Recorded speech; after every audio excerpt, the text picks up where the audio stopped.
बिस्मिल्लाहिर्रहमानिर्रहीम। अस्सलाम वालेकुम स्टूडेंट्स, कैसे हैं आप लोग? ठीक ठाक हैं?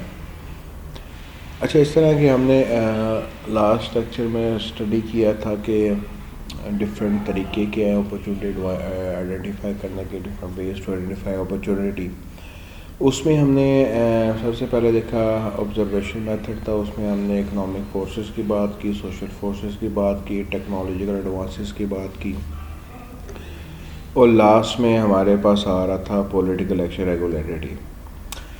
नेक्स्ट अप्रोच हमारे पास है सॉल्विंग अ प्रॉब्लम। देखो, डेट इज़ वेरी इजी कह लो कि very effective way to identify the opportunity. देखो, आप लोग अभी तक माशाल्लाह से कॉलेज यूनिवर्सिटी लेवल पे आ गए हो। आपने लाइफ की डिफरेंट स्टेजेस पास की हैं। उन डिफरेंट स्टेजेस पे आपको काफ़ी इश्यूज देखने पड़े होंगे, ठीक है। अब हमारी एक मेंटालिटी होती है, हम अक्सर कहते हैं यार हमने ये चीज़ नहीं इस्तेमाल करे तो हम समझते हैं शायद कोई भी नहीं कर रहा, या हमें ये सर्विसेज नहीं चाहिए तो किसी को नहीं चाहिए। That is totally wrong. देखो, जिन जिन प्रॉब्लम से आप गुजरे होगे उन्हीं प्रॉब्लम से आने वाले जनरेशन ने भी गुजरना है और आगे तक गुजरते रहना है। अब मज़ा तब है उन प्रॉब्लम्स को सॉल्व करते हुए आप अपॉर्चुनिटी क्रिएट करो, बिजनेस स्टार्ट करो।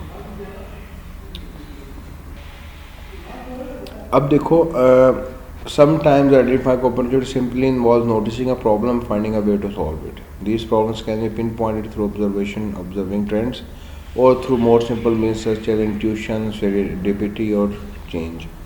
यानी कोई भी तरीका हो सकता है, ऑब्जर्वेशन के थ्रू भी हो सकता है, इंट्यूशन के थ्रू भी हो सकता है कि आपको एक प्रॉब्लम नज़र आ रही है, आपने उसके प्रॉब्लम के सलूशन में तरीका ढूंढा है, उस तरीके से एक आपने अपॉर्चुनिटी क्रिएट कर ली है, ठीक।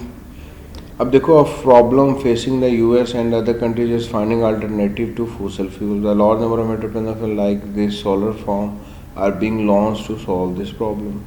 लोगों को नज़र आया कि फॉसिल फ्यूल्स हैं वो ख़त्म हो रहे हैं, नेचुरल रिसोर्सेज है ख़त्म हो रही है, हमें एक अल्टरनेटिव सोर्स देखना चाहिए। तो लोगों ने क्या किया, सोलर पैनल इंट्रोड्यूस करवा दिए, बड़े बड़े वो विंड प्लांट्स लगा दिए हैं जो पंखे टाइप लगे होते हैं, उससे एनर्जी प्रोड्यूस होती है। यानी आप क्या कर रहे हो, सूरज की रोशनी से बिजली पैदा कर रहे हो। कंपनीज ने क्या किया, एक प्रॉब्लम नज़र आई, उसका प्रॉब्लम सोल्यूशन में उन्होंने बिज़नेस स्टार्ट कर दी है। अब वो हाई लेवल पे बिज़नेस कर रही हैं, कंपनी चल रही हैं। अभी भी इसमें पोटेंशियल है, इसमें अभी भी मार्केट गैप है, इसमें अभी भी अपॉर्चुनिटीज़ हैं कि आप कर सकते हो स्टार्ट। उसके बाद देखो,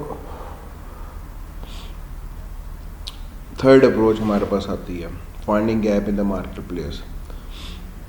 देखो, gap in the market is often created when the product और service is needed by a specific group of people but does not represent a large enough market to be of interest to mainstream retailers और manufacturers.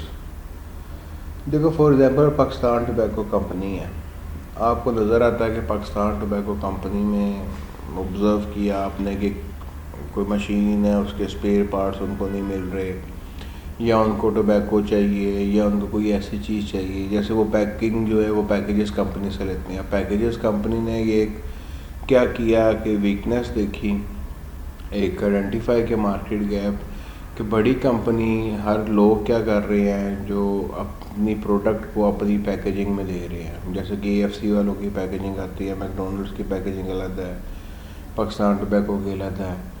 उन्होंने क्या किया, form start की packages के, उसका काम ही क्या था, सिर्फ पैकिंग मटेरियल तैयार करना। यानी उन्हें मार्केट प्लेस में गैप नज़र आया। अब देखो, उसके कस्टमर हम नहीं हैं, हमें वो नहीं चाहिए पैकिंग। पैकिंग कौन है, बड़ी इंडस्ट्रीज़ है। उन्होंने स्पेसिफिक टारगेट किया और उन पर अपना बेचना शुरू किया और बिजनेस स्टार्ट कर लिया। तो इस तरह कंपनीज करती हैं कि वो गैप आइडेंटिफाई करती हैं। बेशक सारे कस्टमर नहीं, चंद कस्टमर हैं, लेकिन they can start business through that process as well. देखो, product gap in the marketplace represent potentially viable business opportunities. That is true कि जब प्रोडक्ट गैप आता है तो वो एक अच्छी अपॉर्चुनिटी आती है। For example, in 2000 Revolve realized there is no guitar on the market made specifically for women. To fill this gap, She started Daisy Rock Guitar, the company that makes guitar just for women. देखो J dot ने startup लिया, उसे पता लगा कि मर्द बेचारे मासूम भोले भाले गरीब किस्म के लोग होते हैं, उनके लिए कोई ब्रांड नहीं है, तो उन्होंने क्या किया, जे डॉट एक स्पेसिफिकली क्या किया, टारगेट कर दिया मेल्स के लिए। बाद में उन्होंने अपनी प्रोडक्ट लाइन में फ़ीमेल भी इंट्रोड्यूस करवाया। फिर उन्होंने परफ्यूम्स की लॉन्च की, जो कि स्पेसिफिकली जे डॉट परफ्यूम्स है। पाकिस्तान में इस तरह का ब्रांड शायद नहीं है, बड़ा इंटरनेशनल चलते हैं, लोकल नहीं है इतने। उन्होंने एक लॉन्च कर दिया, उन्होंने वसीम अकरम के नाम से एक अलहदा परफ्यूम लॉन्च किया, ऐसा डिफरेंट उन्होंने लॉन्च किए, इस्लामिक टच दिया उस पर। तो ये चीज़ें होती हैं कि उन्होंने क्या किया, एक गैप नज़र आया, जे डॉट ने जेंट्स को लॉन्च किए, कुर्ता शुरू किए, फिर सूट शुरू किए, फिर आस्ते आस्ते केडी पे आ गया। अब पूरा दूल्हा बनना चाहे तो वहाँ से बन सकता है। फीमेल्स की उन्होंने अब क्या स्टार्ट कर दी, यानी उन्हें एक गैप नज़र आया कि मार्केट में ये चीज़ नहीं है, तो ये स्पेसिफिक लोगों के लिए नहीं है, तो स्टार्ट किया। इसी तरह मिनी माइनर्स वाले हैं, उन्होंने बच्चों के लिए इसे स्पेसिफिक टारगेट किया है कि सिर्फ बच्चों की चीज़ें वहाँ से मिलेंगी, बड़ों की नहीं मिलेंगी। तो इसी तरह कई ब्रांड्स हैं और जिन्होंने स्पेसिफिकली एक टारगेट मार्केट रख दी है।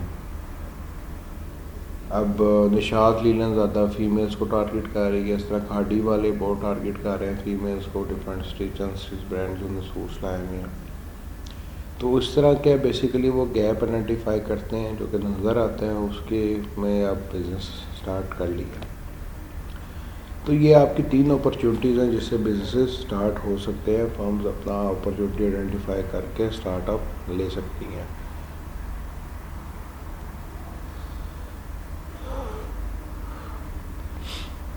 अब देखो पर्सनल करेक्टरिस्टिक्स, कुछ हमने करेक्टरिस्टिक्स देखे थे चैप्टर 1 के अंदर कि क्या होने चाहिए, कुछ यहाँ पे आ गए हैं। अब देखो सबसे पहले प्रायर एक्सपीरियंस, जो अक्सर मैं स्टूडेंट्स को कहता हूँ कि जब भी आपने कोई बिज़नेस स्टार्ट करना है उससे रेलिवेंट आप एक्सपीरियंस लो, फिर उस बिज़नेस में आप इन करो। प्रायर एक्सपीरियंस होना चाहिए। कॉग्निटिव फैक्टर्स, यानी मेंटली आप कितने स्ट्रॉन्ग हैं, आप में लीडरशिप क्वालिटीज़ है कि नहीं है, आप में लर्निंग एबिलिटी कितनी है, आप कितने क्रिएटिव हो, वो तमाम के तमाम कॉग्निटिव, यानी वो तमाम चीज़ें जो आपके ब्रेन के साथ रिलेटेड है, आपके माइंड के साथ रिलेटेड है। फिर बात आ जाती है सोशल नेटवर्क्स की। अब देखो सोशल नेटवर्क्स क्या है, यानी आपकी पीआर कितनी है। अब देखो लोग फेसबुक पे या डिफरेंट लिंक्डइन आ गया, ट्विटर आ गया, उसमें फ्रेंड रिक्वेस्ट आपको आ रही है, डिफरेंट पेजेस के इनविटेशन आ रहे हैं, कर क्या रहे हैं, अपना सोशल नेटवर्क बना रहे हैं। जितना ज़्यादा सोशल नेटवर्क वसी होगा उतना इजी होगा आपको अपनी प्रोडक्ट सर्विसेज को मार्केट करने में। फिर आ जाती है क्रिएटिविटी, आप क्रिएटिव कितने हो, यानी किस तरह से आप अपने प्रोडक्ट को लॉन्च कर रहे हो, जिसमें आप बात करते हैं कि एग्जीक्यूशन इंटेलिजेंस, वो चीज़ भी आपकी क्रिएटिविटी में आ जाती है। देखो several studies have shown that prior experience in industry helps entrepreneur recognize business opportunity. By working in an industry, an individual may spot a market niche that is undeserved. It is also possible that by working in an industry, an individual build a network of social contacts who provide insight that lead to recognize new opportunity. देखो आप let's suppose Pakistan tobacco company में काम करने लग जाते हो। अब company में रह के आपको एक अपॉर्चुनिटी नज़र आती है कि ये जो है ना यहाँ पे होनी चाहिए, इस पे आप क्या करते हो, बिजनेस का स्टार्टअप ले लेते हो। उसके बाद देखो आपके पास क्या आ रहा है, cognitive factors. Some people believe that entrepreneurs have sixth sense that allow them to see opportunities that others miss. This sixth sense is called entrepreneur alertness, which is formally defined as the ability to notice things without engaging in deliberate search. कि वो उनमें एक six sense का factor कह लो, उसको आप कह सकते हो, या उनमें ये कह सकते हैं कि उनमें नोटिसिंग की एबिलिटी बड़ी होती है, वो फ़ौरन क्या चीज़ को कैच करती है, अपॉर्चुनिटी को कैच कर लेते हैं इजीली। तो वो चीज़ उनको हेल्प करती है to identify the opportunity and build a business. तो वो आपके क्या कॉग्निटिव फैक्टर्स में होती है कि आपकी ऑब्जर्वेशन कितनी स्ट्रॉन्ग है, कितनी जल्दी चीज़ों को आप समझ लेते हो और एनालाइज कर लेते हो। उसके बाद देखो सोशल फैक्टर्स है। The extent and depth of individual social network affects opportunities recognition. People who build a substantial network of social and professional contacts will be exposed to more opportunities and ideas than people with spare network. देखो जितना आप लोगों से मिलते हो, discuss करते हो, positive discussion करते हो, उतनी नई नई अपॉर्चुनिटीज़ मिलती है। जितनी आपका सोशल नेटवर्क वीक होता है उतनी कम अपॉर्चुनिटीज़ आपको मिलती हैं। तो अब देखो एक तो सोशल नेटवर्क बढ़ाने का फ़ायदा क्या है, बिज़नेस एक्सपेंड करना आसान हो जाता है, वही आपके पोटेंशियल कस्टमर कंज्यूमर भी बन जाते हैं।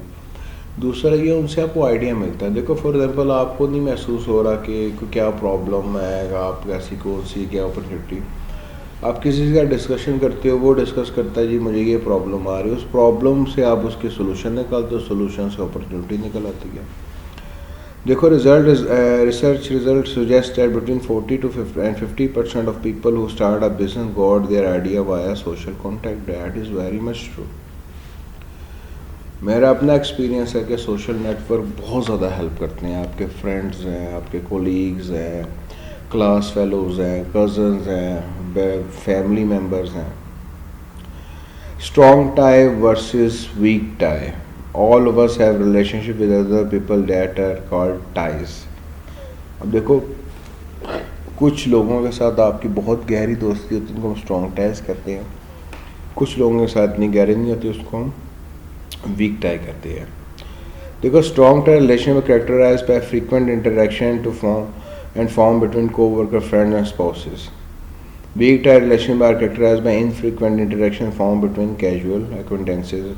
बिकॉज स्ट्रॉन्ग टाइम में क्या है, आप उनसे डेली बेस पे बात करना चाहते हो सकता है घंटे बाद बात करो, हो सकता है 2 घंटे बाद बात करो, कॉन्टीन्यूस कम्युनिकेशन रखना पसंद करते हो। वीक टाइम्स में आप ऑफन जब ज़रूरत पड़ी, काम हुआ तो फ़ोन कर लिया वरना ना किया। देखो it is more likely entrepreneur will get new business idea through weak tie rather than strong tie relationship. अब रिज़ल्ट क्या कहते हैं, रिसर्च कह रही है कि आप वीक टाई से ज़्यादा आप आइडियाज़ मिल सकते हैं रादर देन स्ट्रॉन्ग टाई। क्यों? रीज़न क्या है? That the weak tie relation lead to more new business ideas and strong tie. देखो the relationship which typically form between like mind individual tend to reinforce an idea that people already have. देखो हमारा basically एक mind set है। मैं जिसके साथ interaction रखता हूँ या दोस्ती रखता हूँ या रिलेशन रखता हूँ ना, तो हम दोनों का माइंडसेट क्या होगा, सेम होगा। अब जब सेम माइंडसेट होगा तो इसका मतलब आइडियाज़ भी हमें सेम आ सकते हैं। लेकिन वीक टाइम में क्या, these relationship which form between casual acquaintances are not as apt to be between like mind individuals, so one person may say something to another that sparks a completely new idea. कि जब आप उनसे बात करते हो तो वो एक डिफरेंट एंगल से, डिफरेंट मेंटालिटी से बोल रहे हैं, जो कि आपसे मेंटालिटी टोटली उनकी डिफरेंट है। तो वहाँ से आपको एक अच्छे आइडियाज़ मिल सकते हैं that can benefit your business as well. Clear? Hopefully sense बन गई होगी। अब देखो क्रिएटिविटी। देखो creativity is a process of generating a novel और useful idea. Opportunity recognize may be at least in part और creative process for individual. The creative process can be broken down into 5 stages as shown in the next slide. इसकी हम बात करते हैं slide पे। देखो सबसे पहले है कि 5 steps to generating creativity ideas. Preparation है, इंक्यूबेशन है, इंसाइट है, बिजनेस आइडिया कंसीड, प्रॉब्लम सॉल्व, वैल्यूएशन है, एलेबोरेशन है। अब देखो बेसिकली ये चीज़ें हैं क्या। अब देखो प्रिपरेशन में आपने क्या करना है, प्रिपरेशन में आपने अपने को प्रिपेयर करना है। देखो जैसे एथलीट है, एथलीट ने वो क्या कहते हैं दौड़ना है, वो ये नहीं होगा कि सुबह उसकी रेस है तो अगले दिन आगे दौड़ना शुरू कर दे, नहीं। उससे पहले उसको क्या करते हैं, एक्सरसाइज करनी है, एक रूटीन बनानी है, प्रैक्टिस करनी है, अपनी खुराक का ध्यान रखना है। देखो कहते हैं पहलवान होना, उसको लड़ाना हो ना तो उसकी हिदमत करनी पड़ती है, उसको एकदम को ना जाके लड़ो, वो मार ही खा के आ जाएगा। तो प्रिपरेशन में आप अपने को प्रिपेयर करते हो। प्रिपेयर कैसे करते हो? अपने एक्सपीरियंस की बेस पे, अपने नॉलेज की बेस पे, अपने स्किल्स की बेस पे आप तैयार होते हो कि मैंने ये पर्टिकुलर काम करना है या इस तरह से करना है। अब देखो इनक्यूबेशन में आप बेसिकली क्या कर रहे हो, किसी आइडिया के बारे में सोच रहे हो। अब आप लेट्स सपोज आप मेंटली तौर पे तैयार हो कि आपने कोई नया आइडिया लेकर आना है, नई चीज़ लेकर आनी है। आप अपने आप को प्रिपेयर किस बेस पे हुए हो? अपने एक्सपीरियंस की बेस पे हुए हो, जॉब की अपने ऑब्जर्वेशन की बेस पे प्रिपेयर हो। अब आप वो आइडिया के बारे में सोचोगे, या आप कह लो कि आप किसी प्रॉब्लम के बारे में सोचोगे कि इस प्रॉब्लम को कैसे सॉल्व किया जाए। It is basic a mulling phase over कि आप क्या करते हो, डिफरेंट चीज़ें आपके दिमाग में आ रही होती हैं, डिफरेंट आइडियाज़ आ रहे होते हैं। अब वो रिसर्च ये कहती है उसमें दो चीज़ होती है, एक हम कहते हैं कॉन्शियसनेस कि हम अपनी होश में काम कर रहे हैं, एक होती है अनकॉन्शियस माइंड कि वो कहीं से भी आ गई, बस कह लो कि आपके दिमाग में एक चीज़ आ गई अनकॉन्शियसली, कई दफ़ा वो चीज़ बड़ी इफेक्टिव हो जाती है। तो that is basically incubation stage, जिसमें आपका दिमाग टोटली टर्न अराउंड चल रहा होता है 24/7 कि क्या करें क्या ना करें, इस तरह करें उस तरह करें। आइडिया के बारे में सोच रहा है, प्रॉब्लम सॉल्विंग के बारे में सोच रहा है, नई प्रोडक्ट कैसे लॉन्च की जाए। देखो कोई आइडिया लेट्स सपोज आए कि ये प्रॉब्लम है, उस प्रॉब्लम को कैसे सॉल्व किया जाए, तो वो सारी चीज़ें आपकी इंक्यूबेशन स्टेज में आ जाती हैं।